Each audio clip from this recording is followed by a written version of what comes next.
23 जून दक्षिण बेंगळुरू कनवा धरणाजवळच्या एकांतात पोलिसांना सापडतो एक मृतदेह.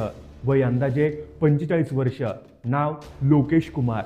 मृतदेहाजवळ विषाची बाटली आणि थोड्याच अंतरावर उभी होती एक कार. त्याच्या शेजारीच होती त्याची पत्नी चंद्रकला, जी जोर जोरात रडत होती. तू असं का केलंस, मला का सोडलंस, अशा भावना व्यक्त करत ती धाय मोकलून ओरडत होती.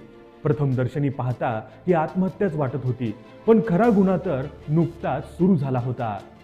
पोलिसांना काही गोष्टी खटकल्या आणि ह्याच बारकाव्यांनी गुन्हा उघड झाला. विषाची बाटली घटनास्थळी होती, पण झाकण कुठे गेलं? मृताच्या एका पायात चप्पल होती, दुसरा पाय मात्र अनवाणी होता. या दोन्ही गोष्टी आत्महत्येच्या प्रकरणात सामान्यतः दिसत नाहीत आणि म्हणूनच वरिष्ठ पोलीस अधिकारी BK प्रकाश, सहाना पाटील आणि DSP KC गिरी यांनी या प्रकरणाची सखोल चौकशी सुरू केली. दुसऱ्या दिवशी चंद्रकला चक्क पत्रकार परिषद घेते आणि पुन्हा एकदा रडते. काही माध्यमकर्मीही भावुक होतात.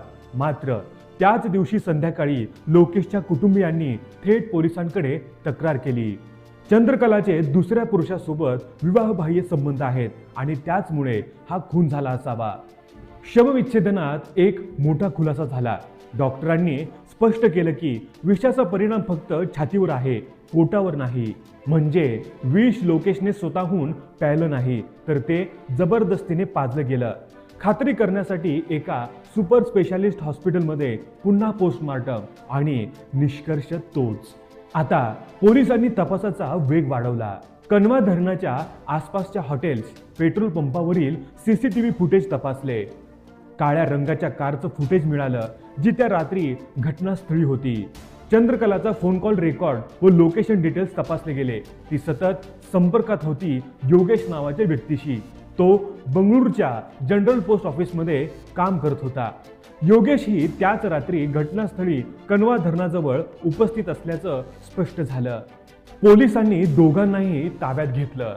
चौकशी दरम्यान चंद्रकला आणि योगेशने गुन्ह्याची कबुली दिली. चंद्रकला आणि योगेशचं अफेअर सुरू होतं. लोकेशला त्याचा संशय आला होता, म्हणून त्यांनी एक आठवडा आधीच काळी कार खरेदी केली.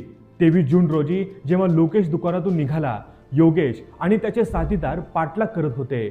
कनवा धरणाजवळ त्याच्या गाडीला धडक दिली. लोकेश बाहेर पडताच त्याला पकडलं, दुसऱ्या गाडीत बसवलं आणि त्याला जबरदस्तीने विष पाजलं. नंतर त्याचा मृतदेह निर्जन ठिकाणी फेकून दिला आणि बाजूला विषाची बाटली ठेवली, जेणेकरून ही आत्महत्या वाटावी.